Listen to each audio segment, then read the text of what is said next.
हिमालय में एक साध्वी से मेरी भेंट हुई थी। वह मध्य प्रदेश की रहने वाली थी। उसका कहना था कि वो गुरुदेव स्वामी शिवम तीर्थ महाराज जी से नारायण कुटी में 2-3 बार दर्शनों के लिए आई थी, लेकिन मैंने उन्हें कभी देखा नहीं था। उन्होंने मुझे एक बार फ़ोन करके समाचार दिया कि उनके पास एक विलक्षण संत आए हुए हैं, दर्शन करने के लिए आ जाओ। उन्होंने उस संत की बड़ी प्रशंसा की तथा उनका नाम स्वामी हृदय तीर्थ बतलाया। तीर्थ परंपरा हमारी परंपरा है। मेरी पहली बार स्वामी हृदय तीर्थ जी से मध्य प्रदेश में ही भेंट हुई। मध्य प्रदेश में ही उनके दर्शन हुए।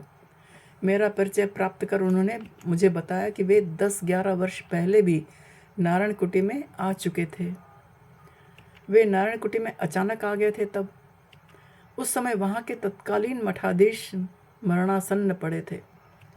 उन्होंने कोई जड़ी बूटी उन्हें देकर उनके प्राणों की रक्षा की थी। 3 दिन तक वे वहीं रुके रहे थे। चौथे दिन वे बिना किसी को कुछ कहे कहीं गायब हो गए थे। कई प्रयत्नों के बावजूद भी मठाधीश उन्हें खोज नहीं पाए थे। इतने वर्षों के बाद अब वे पुनः मध्य प्रदेश में आए थे। उनकी उम्र 124 वर्ष की थी, वो ऐसा बताते थे। उनके कथनानुसार एक बार वे अपना कायाकल्प भी कर चुके थे। इस उम्र में उनमें गजब की फुर्ती थी। तेज गति से चलते थे, चेहरे पर चमक थी। कई विद्याओं के ज्ञाता थे, दुबले पतले थे। संस्कृत के ज्ञान के साथ साथ अंग्रेजी भाषा धारा प्रवाह बोलते थे। श्रीमद् भागवत, श्रीमद् भगवद गीता, पातंजल योग दर्शन आदि शास्त्रों तथा पुराणों का अपार ज्ञान था उन्हें। उन्होंने मुझे अपना कार्ड दिखलाया था। बैरिस्टरी उत्तीर्ण करके ज्यूरी के पद पर आसीन होकर वे रिटायर हुए थे। कानून की बारीकियों का पूरा पूरा ज्ञान था उन्हें और वाक सिद्धि प्राप्त थी। किस व्यक्ति के अंदर किसके प्रति द्वेष की भावना है, इसे वे भली भांति जान लेते थे। अर्थात उनमें किसी के भी मन को पढ़ने की शक्ति निहित थी। दूर तथा समीप के व्यक्तियों के भाव, विचार और इच्छाओं आदि को तुरंत समझ लेते थे वे। ब्राह्मण कुल में उनका जन्म हुआ था। नारायण कुटी के तत्कालीन मठाधीश से तो उनका पूर्व परिचय था ही। जब उन्हें स्वामी हृदय तीर्थ जी के मध्य प्रदेश में होने का समाचार प्राप्त हुआ तो वे स्वयं गाड़ी लेकर उन्हें देवास लिवा ले गए। लगभग 8-10 दिन वे नारायण कुटी में ही रहे। मेरा उनसे नारायण कुटी में ही संपर्क बढ़ा। स्वयं को मेरा दादा गुरु बताते थे। उनके गुरुदेव का नाम स्वामी सोम तीर्थ था, ऐसा उन्होंने बताया। उनके सानिध्य का मुझे वहीं पर अधिक लाभ मिला। उनकी सेवा की पूरी जिम्मेदारी मुझे ही सौंपी गई थी। जब विदा होने लगे तो उन्होंने मुझे उनके आश्रम में, जो कि राजस्थान में था, आने का आमंत्रण भी दिया। इस बात को लगभग 1 वर्ष बीत गया। एक बार मुझे किसी कारणवश राजस्थान जाना पड़ा। वहाँ पर मुझे स्वामी हृदय तीर्थ जी की स्मृति हो आई। मैंने उनसे संपर्क साधा। वो अपने साथ मोबाइल नहीं रखते थे। सरपंच थे राजस्थान में, मैनाल गांव में। वो बाबा को जानते थे। उनका नंबर था मेरे पास। तो मैंने उनसे संपर्क साधा तो संयोग से वे राजस्थान में ही मिल गए। उन्होंने मुझे अपने आश्रम में आने की अनुमति प्रदान की। उनके आश्रम में कुछ दिन रहकर मुझे साधन का सौभाग्य प्राप्त हुआ। राजस्थान में उनके 2 आश्रम थे तथा हिमाचल में 1। राजस्थान में उनका एक आश्रम मैनाल नामक स्थान पर था। उस आश्रम के पास एक हनुमान जी का मंदिर था। गांव की आबादी लगभग 1 किलोमीटर की दूरी पर थी। मंदिर के पास एक चाय की दुकान थी। दुकानदार ब्राह्मण था। दुकान के साथ साथ मंदिर की देखभाल भी किया करता था। वह शाम को 6 बजे दुकान बंद करके अपने घर चला जाता था। रात्रि को वह स्थान पूरी तरह से सुनसान हो जाता था। उनका दूसरा आश्रम चेची नामक गांव में था। दोनों आश्रम बहुत दूर दूर थे। इस चेची आश्रम की एक विशेषता थी। उसके 2 दरवाजे थे। आगे की ओर तो बड़े बड़े लहलहाते खेत, हरे भरे पेड़ पौधे, बाग बगीचे, हरियाली ही हरियाली दिखाई देती थी। और पीछे की ओर देखो तो एक पुराना शमशान दिखाई देता था। पास ही एक बबूल का पेड़ सूखा सूखा था दिखता था। जीवन के 2 पहलू एक साथ दृष्टिगोचर होते, एक संसार के लुभावने आकर्षक स्वरूप को दिखलाता तथा दूसरा संसार की असारता को दर्शाता था। चेची गांव के लोगों की स्वामी हृदय तीर्थ जी के ऊपर अगाध श्रद्धा थी। वे उन्हें बाबा कहा करते थे। दिन भर उनके पास लोगों का आना जाना बना ही रहता था। उनके दोनों आश्रम सुंदर थे, मैनाल वाला भी और चेची वाला भी। बाबा ध्यान को बड़ा महत्व देते थे। मैं देखती थी वे रात रात भर ध्यान में बैठे रहते थे। सुबह 4 बजे सभी आश्रमवासी उठ जाते, हवन होता था, घी की आहुतियाँ दी जाती थीं, प्रत्येक देवी देवता का आह्वान होता था, उनके नाम की आहुति दी जाती। संध्या समय भी ऐसा ही होता। बाबा जी तो हवन में नहीं बैठते, लेकिन हवन उनके सानिध्य में ही होता था। हवन में उनकी उपस्थिति अवश्य होती थी। वहाँ मैंने एक विशेष बात देखी कि हवन के समय बाबा जी कुछ ही मिनटों में किसी दूसरे लोक में चले जाते थे। उनकी आंखें बंद हो जाती थी। हवन समाप्त होने के कुछ क्षण पूर्व ही वे पूर्व स्थिति में आ जाते थे। एक बार मैंने उनसे एकांत में पूछा, बाबा जी, हवन के समय आप किस लोक में चले जाते हैं? तुरंत उन्होंने इशारे से मुझे चुप रहने को कहा, ताकि कोई अन्य व्यक्ति इस बात को न सुने, न जान पाए। उनके सानिध्य में मुझे बड़ा ही वात्सल्य, स्नेह तथा पूर्ण सुरक्षा मिली। निर्भयता तथा आत्मविश्वास को भी बल मिला। मैनाल आश्रम में 2-3 दिन रहने के पश्चात 4-5 दिनों के लिए बाबा हृदय तीर्थ जी मुझे अकेले छोड़कर किसी कार्यवश अपने सभी शिष्यों को साथ लेकर कहीं चले गए। जाने से पहले उन्होंने मुझसे पूछा, बेटा अकेली डरोगी तो नहीं? मैंने कहा, नहीं डरूंगी बाबा जी। उनके शिष्यों ने मुझसे मजाक में कहा भी, ये जो बड़ का पेड़ है ना, इस पेड़ पे एक भूत रहता है, और यह जो कुर्सी है रात को अपने आप हिलने लगती है। मैंने हंसते हुए कहा, कोई बात नहीं, मैं अकेली रह सकती हूँ। मुझे गुरुदेव की शक्ति पर पूरा भरोसा था। उसी शक्ति के बल पर मैं पूरी तरह से निर्भय थी। फिर भी बाबा जी को न जाने क्या सूझी, उन्होंने मुझे बुलाकर एक मंत्र का उच्चारण करवाया। उन्होंने कहा कि यदि डर लगे तो इस मंत्र का जप करना। मंत्र शिवजी का था। वे सब शाम को चले गए। आश्रम पर मैं अकेली रह गई। सुबह और शाम सरपंच के घर से दूध तथा भोजन आ जाता था। चाय की दुकान से दोनों समय चाय आ जाती थी। अधिकांश समय मेरा ध्यान साधना, जप तथा स्वाध्याय में ही व्यतीत होता था। शाम के बाद हनुमान जी के मंदिर के आसपास कोई नहीं रहता था। लाइट भी नहीं थी। हाँ, यह गनीमत थी कि आश्रम में लाइट की व्यवस्था थी। आश्रम के पास ही एक पुराना खंडहर था जो प्राचीन काल में राजाओं द्वारा निर्मित था। उसमें एक भग्न जीर्ण शीर्ण शिव मंदिर था, जिस पर पुरातन सुंदर कलाकृतियाँ बनी हुई थी। उसके अंदर बैरागी शमशानवासी भगवान शंकर का एक विशाल सुंदर शिवलिंग स्थापित था, बहुत ही सुंदर, जो अभी तक सही सलामत था, लेकिन पूरी तरह से उपेक्षित था। गांव से दूर होने के कारण यदा कदा कोई गांव का व्यक्ति दर्शन करने आ जाता था। धूल से सने, धूल धूसरित हो रहे उस मंदिर में कबूतरों की गुटर गूंज सुनाई देती थी। हो सकता है रात्रि को चमगादड़ भी अपना डेरा उस मंदिर में बनाते थे।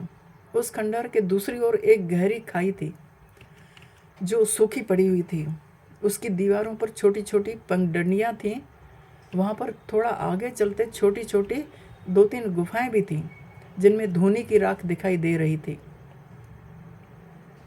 इसका मतलब था कि कोई वहाँ आता था, सन्यासी महात्मा तप करने आते होंगे, धूनी की राख दिखाई दे रही थी। बारिश के दिनों में संभवतः वह स्थान बड़ा ही मनमोहक लगता होगा। दिन के उजाले में तो कुछ ठीक लगता था, लेकिन रात्रि के अंधकार में वह खंडहर बड़ा भयावह दिखाई देता था, और वो आश्रम के ठीक सामने था। दिन के समय में अक्सर वहीं जाकर एकांत में बैठ जाती थी। मुझे बड़ी शांति मिलती थी। आश्रम से सटा हुआ एक बड़ का पेड़ था, जिसकी बड़ी बड़ी टहनियाँ, शाखाएं आश्रम की खुली छत पर दिन में छाया देने का कार्य करती थी, और रात्रि के अंधकार में और अधिक गहरा उसे बना देती थी। गहरा अंधकार छा जाता था। उस बड़ के पेड़ से रात्रि को न जाने किन पक्षियों की सरसराहट, फड़फड़ाहट की आवाज़ सुनाई देती थी, जो रात्रि की नीरवता को भंग करते हुए उसकी रहस्यात्मकता को और अधिक रहस्यमय बना देती थी। एक बार रात्रि को हनुमान जी के मंदिर का घंटा बज उठा था। एक बार घंटी नहीं बजी, 2-3 बार बजी। समय देखा तो रात्रि के 12 बज रहे थे, जबकि मंदिर का दरवाज़ा शाम को 6 बजे बंद हो जाता था। इन 4-5 दिनों में रात्रि को नींद तो मुझे बहुत कम आई, परंतु जप निरंतर चलता रहा। बाबा जी की ओर से शायद यह मेरी परीक्षा थी। चौथे दिन वे चेची आश्रम में लौट आए तथा मुझे वहीं पर बुलवा लिया। न जाने क्या सोचकर स्वामी हृदय तीर्थ जी ने मुझे कुछ साबर शाबर जो मंत्र होते हैं ना, उनका अपने साथ उच्चारण करवाया था।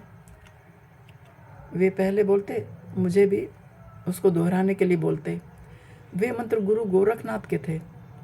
जब कोई और व्यक्ति पास में नहीं होता, तभी वह मुझसे मंत्रों का उच्चारण करवाते थे। कुछ दिनों के पश्चात उनसे मैंने जाने की अनुमति मांगी, तो उन्होंने आखिर अपने मन की बात मेरे सामने व्यक्त कर दी। उन्होंने कहा, बेटा तुम 2-3 महीने और यहाँ रुक जाओ, मैं अपनी सारी विद्या तुम्हें सौंप दूंगा। मुझे एक योग्य व्यक्ति की तलाश है, जो मेरी विद्या का परमार्थ के लिए उपयोग कर सके, न कि अपने व्यक्तिगत स्वार्थ के लिए। मैंने जो अवघड़ विद्या हासिल की है, उसका सदुपयोग चाहता हूँ। मैं देख रहा हूँ कि तुम में वह शक्ति तथा योग्यता है। मेरे जीवन भर की कमाई मैं तुम्हें देना चाहता हूँ। उनकी बात सुनकर मैं तो आश्चर्य में पड़ गई। मैंने तो स्वप्न में भी नहीं सोचा था कि वो मेरे विषय में ऐसा सोचते हैं। उनके कई शिष्य थे। मुझे विचार आया कि वे जिस शक्ति तथा योग्यता की बात कर रहे हैं, वह तो गुरुदेव की शक्ति है जो मुझ में व्याप्त है, वह मेरी नहीं है। मैंने बड़ी नम्रता से उनसे निवेदन किया, बाबा मैंने तो यहाँ ऐसी कोई बात देखी नहीं जो इस अघोर पंथ को दर्शाती हो।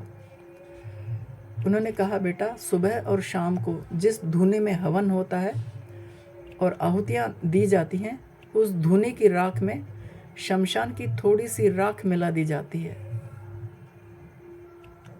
बस, वरना मैं कई कई दिनों तक शमशान में ही रहता हूँ। उनकी बात सुनकर मैं सहम गई। मैंने उनसे कहा, बाबा आप जानते हैं कि मेरी दीक्षा हो चुकी है। दीक्षा देने वाले मेरे गुरुदेव तथा अपनी परंपरा के प्रति मुझे पूर्ण निष्ठा है, यह भी आप अच्छी तरह से जानते हैं। और यह भी आप अच्छी तरह से जानते हैं कि हमारी परंपरा का मार्ग अलग है। इसके साथ ही मुझ में ऐसी कोई सामर्थ्य भी नहीं है कि मैं आपकी इस पद्धति को अपना सकूं। बाबा में तथा मुझ में काफ़ी तर्क वितर्क हुआ। वे थोड़ा उत्तेजित भी हो गए थे, परंतु मैं अपनी बात पर अड़ी रही। कोई अदम्य शक्ति मुझे बल प्रदान कर रही थी। निसंदेह वह शक्ति गुरुदेव की ही थी। मैंने उनसे कहा कि मैंने आपसे कोई वादा तो नहीं किया था ना बाबा? नहीं, अपनी कोई इच्छा ही प्रकट की थी। आपने मुझे बुलाया था, इसलिए मैं आपके दर्शनार्थ आई थी। मुझे इस पंथ में तथा इन बातों में कोई रुचि भी नहीं है। मैं आपसे क्षमा मांगती हूँ। उस समय मैं यह नहीं जान पाई कि स्वामी हृदय तीर्थ जी को अब अपना अंतिम समय निकट दिखाई दे रहा था, इसलिए वे अपनी इस गुप्त विद्या को शीघ्र ही किसी योग्य व्यक्ति को सौंपकर स्वयं निवृत्त होना चाहते थे। लेकिन मैं मजबूर थी। जब मैंने उनसे पुनः जाने की इजाज़त मांगी तो उन्होंने थोड़ा सा रोष से कहा, गुस्सा आ गया था उनको, कल ही क्यों, अभी चली जाओ। तब मुझे भी थोड़ा सा क्रोध आने लगा, पर मैंने अपने आप को संयत करते हुए कहा, क्योंकि मैं दूसरे देश में थी, बाबा के अंडर में वे भी बैठी हुई थी। मैंने शांत स्वर में कहा, बाबा मैं इस तरह से नहीं जाऊंगी। आपने मुझे बुलाया है, सम्मान से आई हूँ तो सम्मान सहित जाऊंगी भी। कोटा स्टेशन पर छोड़ने के लिए आपको मेरी व्यवस्था करनी पड़ेगी।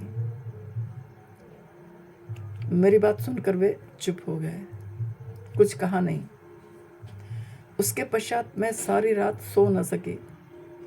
कमरे में बैठी मेरा सुरक्षा कवच यानी माँ बगलामुखी का मंत्र जो गुरुदेव ने मुझे दिया था, गुरुदेव द्वारा प्रदत्त था, उसका जप करने लगी। सारी रात मैं निरंतर जप कर रही थी, सोई नहीं। जप करने के कारण क्रियाओं के आवेश में आंखों से आंसू भी बहते जा रहे थे। आंसू बहाती जा रही थी, जप करती जा रही थी। उधर दूसरी ओर उनके कमरे में बाबा हृदय तीर्थ जी रात भर ध्यान में बैठे मुझे मेरे कमरे से दिखाई दे रहे थे। सुबह जाने के लिए मुझे तैयार देखकर एक बार पुनः उन्होंने बड़े ही स्नेह से कहा, अभी भी कह रहा हूँ बेटा, रुक जाओ। परंतु मैंने अपना सिर झुका दिया। अंत में उन्होंने मायूस होकर गाड़ी निकलवाई। ड्राइवर के साथ वे भी गाड़ी में बैठे और मुझे कोटा स्टेशन तक छोड़ने चले। कार के अंदर का माहौल बड़ा बोझिल हो गया था। कोटा पहुंचने में लगभग 1.5 घंटा लगा। इस बीच उन्होंने मुझसे कोई बात नहीं की, मौन धारण करके बैठे रहे। कोटा आया, मैंने गाड़ी से उतरकर उन्हें प्रणाम किया। उन्होंने आशीर्वाद दिया, खुश रहो, और अपना मुंह दूसरी तरफ फेर लिया। मेरी ओर देखा तक नहीं। मन ही मन बड़ा दुख हुआ कि मैंने इतने वृद्ध महापुरुष को दुखी कर दिया। मैं दुखी तो नहीं करना चाहती थी, लेकिन उनकी इच्छा को पूर्ण करने में मैं असमर्थ थी। 1 वर्ष व्यतीत हो गया। वर्ष 2010 में हरिद्वार में कुंभ का मेला लगा था। फरवरी माह की 12 तारीख थी, शिवरात्रि का पावन दिवस था। मैं हरिद्वार में सप्त सरोवर में पतित पावनी माँ गंगा नदी के तट पर ध्यान मग्न बैठी थी। सुबह के लगभग 10 बजे होंगे। अचानक मेरे फ़ोन की घंटी बजी। राजस्थान मैनाल के सरपंच का फ़ोन था। उन्होंने भारी आवाज़ में सूचित किया, आज शिवरात्रि के दिन सुबह 8 बजे स्वामी हृदय तीर्थ जी महाराज जी ने अपना शरीर त्याग दिया। अब वे इस संसार में नहीं रहे। सुनकर मेरा हृदय व्यथित हो गया। बहुत रोकने पर भी आंखों में आंसू भर आए। उनसे अंतिम विदा लेते समय उनका दुखी तथा मायूस चेहरा मेरी आंखों के सामने घूम गया। स्वामी हृदय तीर्थ जी पूर्ण शाकाहारी थे। प्याज लहसुन से वे परहेज करते थे। शिव के अघोर रूप की उपासना करने वाले अघोरी कहलाते हैं। इस संप्रदाय के समर्थकों का कहना होता है कि शरीर, संसार और समाज की मर्यादा में बंधनों के कारण मन में जड़ता आ जाती है। इस जड़ता को दूर करने के लिए मन का स्वतंत्र होना आवश्यक है। स्वामी हृदय तीर्थ जी भी ऐसे ही अघोरी थे। पैसा एकत्रित हो जाता तो वह पैसा एकत्रित करके अक्सर नेपा नगर चले जाते थे। उनका कहना था कि वहाँ कुछ महात्मा देश की सेवा के निमित्त कार्य करने के उद्देश्य से जुटे हुए हैं, वहीं वे उस धन को बांट देते हैं। कुछ लोग जो उनके बहुत निकट थे, वे दबी जबान से कहते थे कि यही बाबा नेताजी सुभाष चंद्र बोस हैं, जो अपना कायाकल्प करके देश सेवा में लगे हुए हैं। गरीब कन्याओं के विवाह में भी वे अपना धन खर्च कर देते थे। जब उनका शरीर नहीं रहा तो हरिद्वार में एक न्यूज़पेपर में मैंने पढ़ा कि बाबा जिन्हें लोग सुभाष चंद्र बोस बताते थे, वह अब इस संसार में नहीं रहे। इस समाचार को पढ़कर मुझे आश्चर्य भी हुआ। यह विचार आया कि कहीं बाबा हृदय तीर्थ जी ही वास्तव में ही नेताजी तो नहीं थे, नेताजी सुभाष चंद्र बोस तो नहीं थे।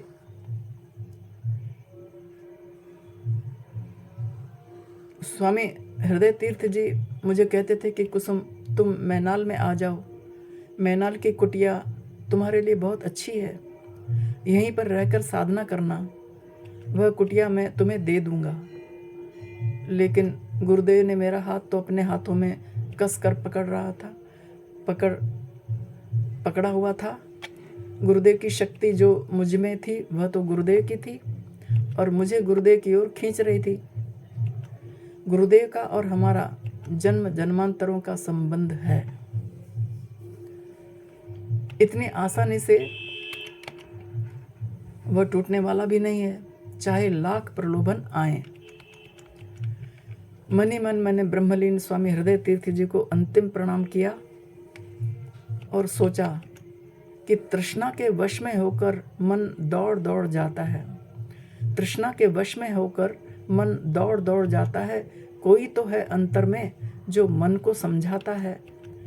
यह भ्रम है मानव मन का, यह भ्रम है मानव मन का। सत्य तो सत्य ही रहता है। क्या मेघों के घिरने से रवि लुप्त हुआ करता है?